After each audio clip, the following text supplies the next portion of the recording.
Hello and welcome, my tiny, insignificant microorganisms, realizing that there's way more of them than anything else out there in the world, forming a union, and then forming a death squad to take over the entire world! It's SJP here, and we are going to play some Chimps, but here's the interesting part about this Chimp strategy. I've never done this before.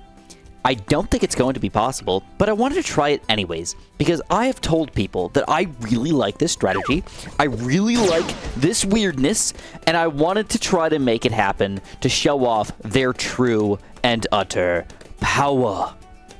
But it's starting off rough. Hey-oh, we're finally getting this party started up in here. We've got our tax-shooter flowing. 2 tax-shooters, man. It's weird that 2 tax-shooters is worse than 1-1-0-1 tax-shooter. But we are going to do something extremely weird today. We're going to be playing around with hot shots. Alright, I always recommend to people that they need to buy more hot shots in their lives. I think a lot of people underestimate the power of hot shots. So I've decided to pull off this weird kind of somewhat crazy challenge, I guess you could say, where all we build is hot shots. So I know, that sounds pretty crazy, because playing Chimps with just hot shots seems pretty wild. So we need some, like, helpful aspects to our team, right? So I'm going to allow myself 5 different 5th tier towers, right? So I was thinking we would go for some, like, you know, like the biggest one. I think we would go for, like, you know, maybe an extra large trap. If we could get, like, a Prince of Darkness. And if we can pull it off, no, not a mortar. If we pull off maybe a Flying Fortress, and I think we'll be good. But other than that, we're just going to be using hot shots tax shooters. No, I'm joking with you guys. We're going to be using hot shots tax shooters. We are going to allow ourselves support towers. So by that, I mean anything that really doesn't purposefully, like, do pops. Like the Alchemist, I would consider him to still, like, do pops, but, you know, stronger stims and perishing potions, like, that's cool. But you still buy a village, get a primary training or a primary mentoring, like, that's cool. Probably not a primary expertise, though. It seems a little bit cheaterish, right? And or if we want to do some weird, like, overclocking or something like that, like, I'm going to leave it open, but of course, I don't expect to have to do any of that. Now, when I say that I'm doing a hot shots tax shooter play, you might be thinking that I'm considering buying Ring of Fires and, you know, Inferno Rings and things like that. No. You have misunderstood, my friend. We are only doing hot shots. And, of course, our hero. All right, so we're going to be going for Pat today. I think I'm going to put Pat right here. You know, this was my original tax shooter spot, but I feel like this is pretty solid. I want to do most of my popping power right in the very front here, and I still might end up building some hot shots kind of like back over here and stuff like that, depending on how much money I end up getting. But each hot shot's only costs a little over $1,000. I mean, $300 for the tax shooter. These guys another $500, and then $600. That's like $1,000 for that upgrade, and then the bottom path upgrade's only $100 each, roughly. So like they're reasonably cheap. So this is a cheap tower, but I want to point out that this cheap tower does pop a good amount of Bloons, man. I mean, look at this. He's basically soloing so far. All right, now here's my one sort of sad part of this strategy. How do we get cam detection? Well, one thing I'm going to do here is I am going to throw it in a spike factory, okay? There's no good way for me to afford a village with cam detection, and I don't have a hero that has cam detection, so I'm just not going to really deal with that and just say, like, a spike factory seems cool. Like, who cares, man? I don't know. It's not a big deal, right? Throwing him down. He might save the day in some other random situations as well, which is like, hey, cool. I'm cool with that, man. I'm not like purposely trying to make this challenge harder. I just want to see if it's possible. All right, but we are going to need to get cam detection before round 33, so let's get that started up in here. All right, villages on this map in particular are kind of goofy because it's like you got to find the right spot for it to make the most sense and get the most popping power. Ooh, look at this. He's spike factory saving the day. Not bad. Who cares? It's not a big deal. I could put it inside of this circle, but I'm taking up a lot of space that my other taxers could be doing a good job here, and I'm not sure I want to do that. So I'm gonna throw them outside of the range, even if it means some taxers are not going to be in range of my village here, but I might build a second one. I'm going to talk about that for later, because these guys are reasonably cheap for the amount of extra popping power and pierce and everything that we're going to be getting. Alright, so radar scanner is officially bought, so that means cam detection for the rest of the game. So look at this, not even in range, bro. Cam detection for the rest of the game, though, should not be an issue. Alright, hopefully, I guess, you know, hopefully things go smoothly. But this is the power of attack shooter, man. I mean, Pat's doing some pops. He's got 800, 900, whatever, 3,700 for this puppy. And this is a freaking hero. And we're about to multiply that up a lot. All right, so let's get as many taxtures as we can inside of this little circle here. We start spamming around ding-donging. All right, so keep in mind that there are 2 ways to go with this tax shooter. Obviously, we want to go for the hot shots. Then we have to decide between longer range and more tax and even more tax. Now, he's got 8 attack right now. When we buy the more tax, it goes only up to 10, and then it goes to 12. So we're not doubling the amount of tax that are coming out of this. We're getting 50% more than we originally had. And to me, I think that's still good enough. I think 50% more is still a lot of extra tax. Specifically, if we get an alchemist or do some other random extra pierce stuff, this is going to mean a big deal for us. So I'm going to get jungle drums. I'm going to get primary training already. We're going early with this guy. And now you're going to see super powered, amazatastic, hot shots tax shooters already doing a significantly amazatastic job. I don't know how else to put it.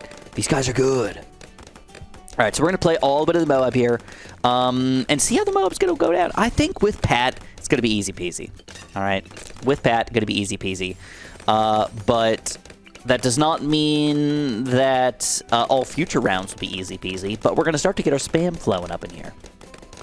Here we go. Another hot shots. Very spammable, I should mention. Money's going to be coming in real fast like. All right, look at that. All right, all right. Oh, beautiful. The first Moab went down too. Oh, my goodness. All right, I really got to decide if I want to go for another village here. I honestly, I don't feel bad. I don't feel bad going for a second village. I mean, we got to invest our money in things that are going to make our tax shooters better, and this is the best way to make tax shooters better. I mean, 5 tax shooters, it doesn't seem right. So anyways, we're just going to throw it down wherever it fits. We'll buy another village later on that'll help us out and make us do better. But for now, we can just build some tax shooters, kind of see how many we can fit inside of here and see if it's worth it to even go for more of these guys. Because if I could only fit like 2 or 3 tax shooters in here, is that even worth it to go for a village? Yeah, I don't know. It's a tricky one. Money which way, hot shots, more tax. Hot shots, more tax. So, okay, we've got 3, 6, 8 tax shooters inside of this little tiny bundle of destruction. I kind of want to see how far can we go? How far can we survive with just this right here? How much money can we get? Because if we could magically afford something ridiculous, like maybe, just throwing it out there, a permabrew. Okay, I'm just throwing it out there as a maybe.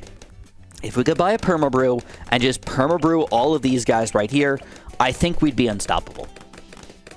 But saving up $70,000 is not exactly easy to do. And we might be better off just spamming more tax shooters and buying primary mentoring and things like that. So we're going to kind of have to see how things go as time goes on. But for right now, things are looking pretty good, dude. So let's ride this out and see where this party's going to take us. This is round 49. That was beautiful, dude. And we got $10,000. We're already 1/7 of the way there to our Alchemist. And don't forget, if I do buy the Alchemist, I can start to buy a 420 Alchemist before I buy the full-on Permabrew. And that will be another way to kind of power ourselves up and get us ready for future rounds. So things are going so smoothly right now that we're just going to see you guys in a little bit. Okay, so we started to have some issues. Around 55, the Spike Factory had to take over and pop a lot of Bloons, which is kind of surprising. Around 60, we still survived. And then it's coming up very, very soon. Around 63. Since we struggled on 55, I can guarantee that 63 will be too difficult for us. So what I'm going to do is I'm at the very least going to pop down a few more tax shooters. And I might also pop down my Alchemist and see how things are going to go here. I'm not saying that the only way that we could possibly beat Chimps mode by building these towers is by getting a Permabrew, but I do believe that it'll help our chances out a lot. So if it's possible, I want to try to make it happen. Now, in addition, if we just changed one of these guys to a Ring of Fire, easily, instantaneously, 6-3 is easy. All right, that's what we're dealing with here. Let's see how close we're going to be, though. We're going to go another one of these hot shots. Yeah, there's going to be a lot of Bloons taken through here. Oh, boy. Okay, I don't know that this is going to be enough to help out, but I just want to see how much does one Alchemist make a difference here. Clearly, lots of Bloons are still sneaking through, so we need to make some pretty interesting plays here. All right, clearly there's a slight issue with this overall strategy here. $63 seems to be a big problem for us, so I had to spend every single dollar that I have, and we're going to see if this is going to be enough here, or if we are finally stymied. Whew. All right, we got through the first set. That means the second set will probably be about as easy, but then the third set will be, oh, look at this. Luck? What? No. Okay, if this doesn't work, though, then I can say for sure that this is a bad strategy. But if this does end up failing us one more time, I am going to do one thing. I'm going to buy a Ring of Fire and just see how things are going to change for the rest of the game. Yes, I have officially lost. But we can continue on with a different kind of interesting strategy. But it looks pretty good here. We get Pat's ability for the last set here, which I pretty much needed to save. There's pretty much no way around it. Pat's ability does help us out quite a bit and gets us through round 63. And we move on, my friends. We get to move on in the world. Life is good. And now we won't have any major hiccups until at least round 76 or 78. And by that point, it might be time, I think. Maybe. We'll see how things go. All I can say is smooth. The 60s and the early 70s are almost always smooth. Life is smooth today. It gives me enough time to tell you guys stories and stuff like that, which is pretty cool. But also before we get there, I gotta tell you guys that I've been, there may have been, you know, not a perfect strategy run. Okay, that's okay, that's okay. It doesn't mean that we screwed up or anything like that, but I will say that there were ways that we could have probably saved a little bit more money. If I was able to get a primary mentoring a little earlier on in the game, that allows us to get free first-tier tack shooters. We can also go for a primary expertise and go for free second-tier tack shooters. But of course, that gives us a lot of extra popping power, which wasn't really the plan of this entire thing. But after really getting down and thinking about it, I don't know if these guys are going to be good long-term. I mean, they're really good at popping Moebs. They're actually pretty decent at the amount of Bloons that we're popping right now. But against big chunks of Bloons, like round 98 and stuff, I really don't think they're going to be able to handle it. So if we were able to get some really early primary expertise action, instead of like a primary or a perma-brew or something like that, like this really could be a very interesting and or good strategy to use. Of course, we are playing on a beginner map with, you know, some decent skillage, I suppose. Like, we're a pretty decent player using Pat, who I think is probably the best hero for this strategy. But all things considered, still, things are going okay, man. Things are still going okay with this goofy third-tier tack shooter strategy, which I always think is a very good tower, and not everybody else thinks that. Another possibility for us, which I don't really want to do this, but it is a possibility, is we could spam a lot of alchemists if we really want to. Around 76 is going to be close. Really close. Uber-duper close. Very close. Oh, like 15 balloons stuck through. Okay, let's just try using our ability a little bit earlier. Just a wee bit, so we can just knock down some of that regen aspect. Plus, it is nice. This guy is stopping the regens from regenning for even that little tiny bit of time. Does seem to help us out quite a bit. Let's see, this time around, an early Pat Fusty ability equals destruction. And if we can beat round 76, I think that we can also beat round 78, but I will also have to get gamma detection for this village, which is upsetting because some of these tack shooters do not have gamma detection at all. So it really might come down to Pat and his ability to be awesome. Let's see if Pat's awesome enough. So the first rush of round 78, which is approximately the size of the second rush, is too much for us. I want it to be known that we did have enough money to buy primary expertise. We had $28,000, and I have still decided to not do that, to try for something more ridiculous, which is keeping up with our strategy of 3-0-2 tack shooters, bro. And so far, it's happening. I did have to buy the radar scanner on all three of my villages here. As far as positioning goes, I'm getting kind of like lost on where I should put things, because I really do want to put things inside of the range of the village whenever possible. We get Pat angry here, nice and quick like.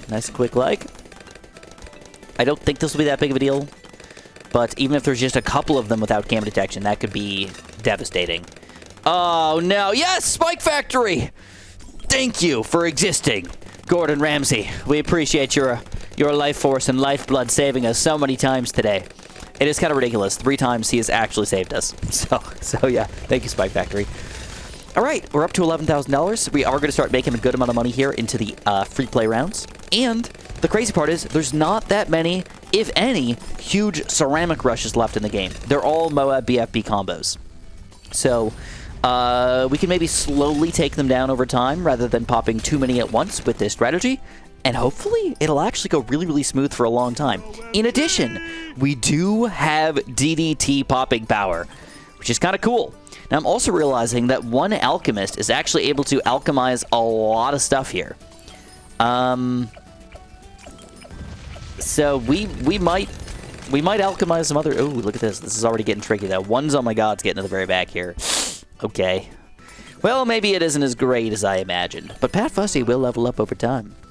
That is true. That is true. I don't know what's going to unfold here, my friends. Like I said, we're running out of space. We're running out of time. We're running out of everything. Ooh, here we go. Getting at least another one of these guys. One more. Nice and easy like.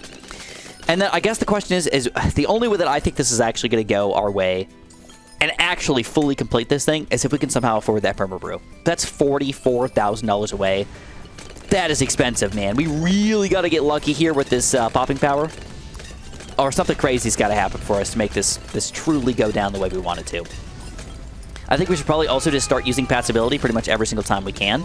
Every single round, Pat ability, once. Look at this, Super Ceramics. Oh my god! What? All right, so Super Ceramics are one of our biggest issues right now. Luckily, Pat does a really good job of stalling the Super Ceramics. Super Fortified Ceramics, I should say. But these guys in the back are not doing a good job of killing them at all. They just don't have enough... I don't know, it's weird because normally I'd say like enough projectiles to pop these guys, but we've got a lot of projectiles going on. I guess, I think each Super Ceramic has something like 20 health, and then if you fortify it, it goes up to 40 health, right? Doubling it.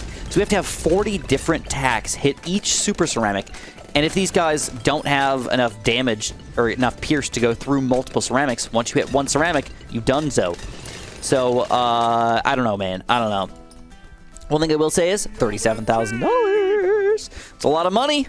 We could start spamming more random hot shots in places that don't really make that much sense. I mean, we could fit like 3 or 4 right here. It's okay, but again, without a village, schmur. Not very good. I could start spamming more alchemists. I could just go for a full-on elk play where I spam like 8 alchemists all over the place. It's kind of like a perma brew, but works in a different way, I guess. But these guys aren't super duper fast shooters or anything like that. Like, perma brew can be extra specially powerful on something that shoots super duper fast that alchemy would normally wear off on. These guys aren't super crazy fast shooters. They shoot reasonably fast, you know? But 24 grand, I mean, that sounds reachable, dude. It sounds reachable.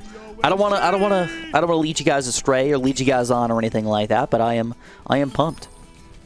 All right, so I told you guys I would tell you guys a story, but I don't know if I'm going to finish the story in time. So instead, I will tell you that I have been insurance shopping. All right. Now, once you get to be as old as I am, you realize that you got to try to save money in stupid ways, right? And one of the best ways to save money is by shopping around for insurance. Now, this is not a... oh, look at this, man. Holy crap, these Super Ceramics, bro. Oh, my God. I think they're going to sneak through. All right, round 87, going to be the end of us? Yes. How am I supposed to tell a story when I keep getting interrupted by losing? You know, it kind of sucks. And we set ourselves back even further with a stronger stem, but you know what? I changed my idea. I don't think we're going to be able to get it, so I'm just going to go for it. We're going to go for many more alchemists. Let's go for one over here.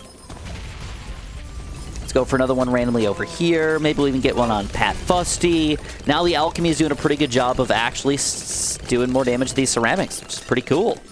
Plus, the alchemists are doing some pops. That should be noted. I mean, they're not doing nothingness. But some real changes are happening here. This is kind of exciting, man. Kind of exciting. I think what probably will end up happening is I will probably bow down to the almighty and most powerful tower in the game, the primary expertise. And eventually, we will,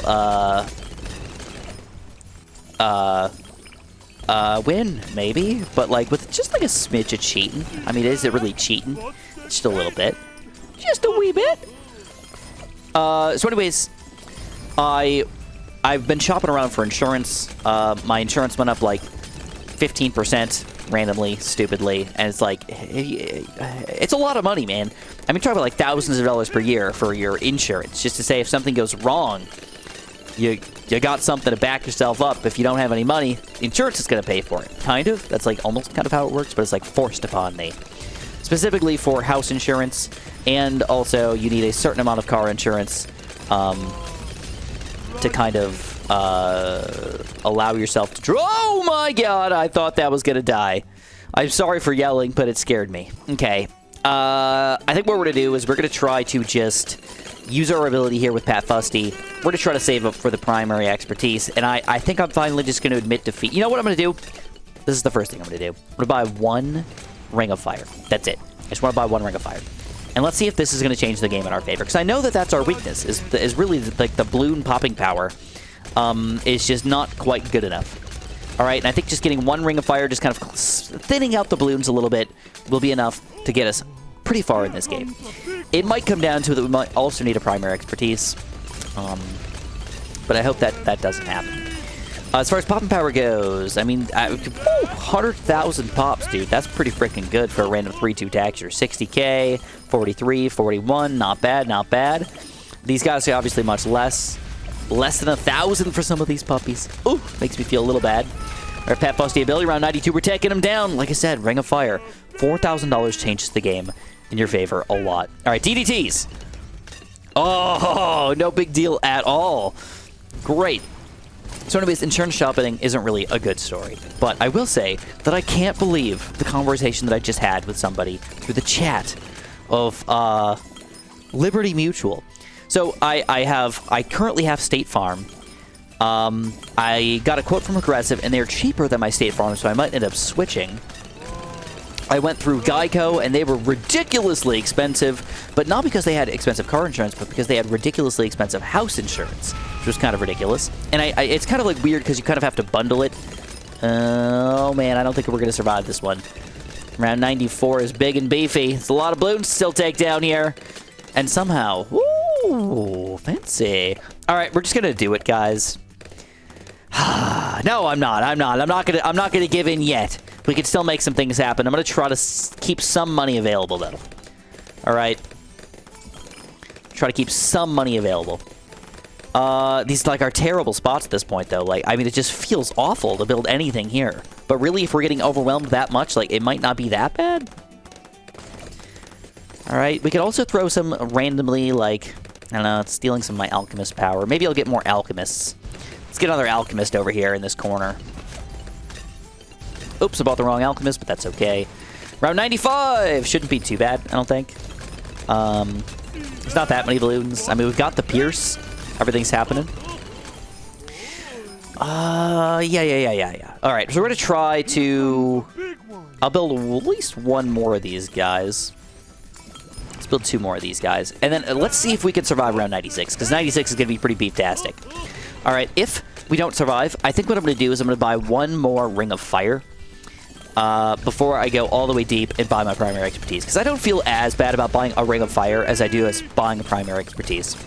But it does prove, at least to me, that my hotshots even more tax strategy, even though it's extremely absurd, is not all-powerful and all-knowing and all-popping.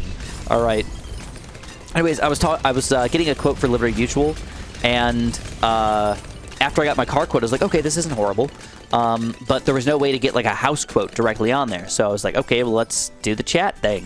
And I was like, yeah. So I'm looking to get a house quote. And they're like, you didn't do a house quote. And I'm like, well yeah, I can only do the car insurance quote online. And like, I wish that I could remember the chat exactly because it was just so absurd. It didn't even really matter. And I didn't think this was going to be even storytelling-wise important.